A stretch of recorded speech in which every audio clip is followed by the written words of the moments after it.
Bonjour à tous, aujourd'hui nous allons suivre un tutoriel pour remplacer le connecteur de charge sur le Xiaomi Redmi Note 8 Pro. Le connecteur de charge qui comprend également un micro et la prise jack, il est de type USB type C et vous avez le lien direct du produit en scannant le code QR. Le connecteur de charge vous sera livré avec le patron d'aide au montage qui va vous aider à suivre le tutoriel.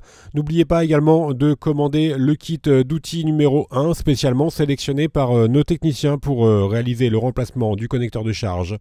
Vous retrouverez le connecteur de charge ainsi que le kit d'outils dans le kit complet de réparation qui comprend également les stickers de batterie et le patron en version adhésif. En commandant ces pièces sur notre site internet, vous bénéficiez d'une assistance technique gratuite par chat, par téléphone et également par mail. Et vous bénéficiez également de 10% de remise avec le code YouTube. C'est une réparation qui est assez facile. En effet, la difficulté est notée 2 sur 5. Il faut compter environ 20 minutes. Si vous n'êtes pas sûr du modèle de votre téléphone, je vous invite à composer le étoile dièse 06 dièse sur le clavier de votre téléphone. Vous obtiendrez alors le numéro IMEI, vous le notez, vous le reportez ensuite sur la rubrique consacrée sur notre site internet et l'on vous indiquera alors le modèle exact de votre téléphone et vous pourrez commander ensuite les pièces en toute sécurité, bien sûr, comme avant chaque réparation. Pensez bien à éteindre le téléphone et également à retirer le rack des cartes nano SIM et micro SD. On va commencer tout de suite par l'ouverture du Redmi Note 8 Pro. Et pour ouvrir ce téléphone, nous allons devoir décoller la vitre arrière et l'on va donc chauffer la vitre arrière pour pouvoir la décoller plus facilement. Donc on va chauffer tout le contour de la vitre arrière. Pour cela, nous avons deux méthodes. Première méthode, on utilise le coussin chauffant, on le place au micro-ondes pendant 1 à 2 minutes et ensuite on vient le positionner sur la vitre arrière pendant 30 à 40 secondes. Deuxième méthode, nous pouvons utiliser un décapeur thermique ou un sèche-cheveux et de la même façon, nous allons chauffer tout le contour de la vitre arrière pour faciliter le décollage de celle-ci. Une fois que l'on a correctement chauffé tout le contour pendant 30 à 40 secondes avec le décapeur thermique ou un sèche-cheveux, on vient positionner la ventouse sur la vitre arrière, on va tirer sur la ventouse et l'on insère entre la vitre arrière et le châssis du téléphone, on vient insérer le médiator en métal percé que l'on remplace dès que l'on a créé un point d'insertion par les médiateurs en plastique. Donc il y en a deux dans le kit d'outils. Prenez bien le médiator en métal percé, vous verrez dans le kit d'outils, vous en avez deux. Le médiator en métal percé, il est beaucoup plus fin que l'autre et donc il facilite l'ouverture du Note 8 Pro. On va donc maintenant devoir faire glisser les deux médiators sur tout le contour du châssis pour pouvoir décoller la vitre arrière. Alors vous allez voir, la vitre arrière n'est pas trop collée.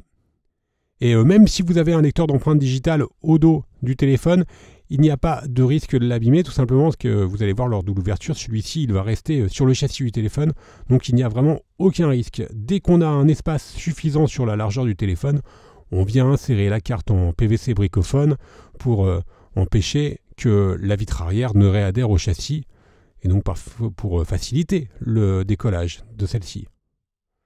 Alors éventuellement, si vous avez un petit peu de mal à faire glisser le médiator en plastique, n'hésitez pas à réchauffer la partie concernée, même si sur le Note 8 Pro, voilà, l'ouverture est quand même assez facile. Voilà, on va pouvoir faire levier un petit peu avec la carte en PVC et avec les médiators. Et ensuite, on va donc chauffer le contour des lentilles arrière quelques secondes, car il est également légèrement collé à ce niveau-là. Donc pour faciliter le décollage, on fait pression sur les lentilles pour que les lentilles restent bien avec le châssis. Donc on a chauffé tout le contour des lentilles pour que les lentilles restent bien avec le châssis du téléphone. Et le téléphone est maintenant donc ouvert. On va pouvoir maintenant déconnecter la batterie dans cette deuxième étape. Et pour avoir un accès au connecteur de la batterie, on va retirer les 10 vis cruciformes qui maintiennent le cache de la carte mère. Alors vous avez vu, hein, vous avez juste une vis avec un témoin d'ouverture qui était juste à droite des appareils photo arrière, qui comprend également juste en dessous, donc vous l'avez aperçu, le lecteur d'empreinte digitale. Et justement, le lecteur d'empreinte digitale, on va devoir le déconnecter. Pour cela, on va commencer par déclipser le petit cache qui est juste au-dessus du connecteur. Ensuite, on a un accès direct au connecteur de l'empreinte digitale et l'on vient donc le déconnecter à l'aide du levier en nylon. On peut maintenant retirer complètement le cache de la carte mère toujours à l'aide du levier en nylon. Et donc le cache, il va venir avec les lentilles et également avec le lecteur d'empreinte digitale. On a un accès direct maintenant au connecteur de la batterie et on va pouvoir bien sûr déconnecter la batterie toujours avec le levier en nylon. Dans la troisième étape, nous allons pouvoir retirer le bloc haut-parleur externe. Il est donc situé sur la partie basse du téléphone et il est maintenu par 7 vis cruciformes. Toujours une vis avec un témoin d'ouverture, voilà celle-ci. Alors pensez bien sûr, à bien repositionner à chaque fois tous les éléments et toutes les vis que vous allez retirer lors du démontage pour pouvoir les retrouver plus facilement. Donc vous les déposez tout simplement sur le patron d'aide au montage. On décolle légèrement l'adhésif qui vient du haut-parleur à la batterie. Ensuite on retire également le cache qui était juste sur la droite et maintenant on peut retirer complètement le module haut-parleur qui est donc à gauche, haut-parleur mono sur le Note 8 Pro. Sous le haut-parleur, on retrouve donc le connecteur de charge. On va pouvoir donc maintenant le retirer. On commence par déconnecter la nappe d'interconnexion qui relie justement le connecteur de charge à la carte mère et également le câble coaxial qui est juste à droite. Voilà, on le déclipse et on le déloge un petit peu de son guide. Ensuite, on vient tout simplement retirer, dévisser la vis qui maintient notre connecteur et le connecteur, on va pouvoir le décoller. Le déclipser plutôt, il n'est pas collé du châssis. Voilà la partie démontage. Et donc maintenant terminé, on va pouvoir s'intéresser au remontage dans cette cinquième étape. On vient reprendre le nouveau connecteur de charge. On le glisse dans le châssis. On reconnecte la nappe d'interconnexion. On va faire de même ensuite pour le câble coaxial qui est juste à droite. Alors faites bien attention à bien le repositionner dans ses guides. Sinon ça va vous gêner lors de la pose de la vitre arrière en fin de tutoriel. Voilà, on l'a donc reconnecté. Maintenant, nous allons pouvoir reprendre notre module haut-parleur. Avant cela, on refixe bien sûr le connecteur et on reprend donc notre module haut-parleur que l'on vient repositionner par-dessus. L'élément à droite du module haut-parleur qui fait également office d'antenne et qui protège le connecteur de charge. Le tout est maintenu par 7 vis cruciformes.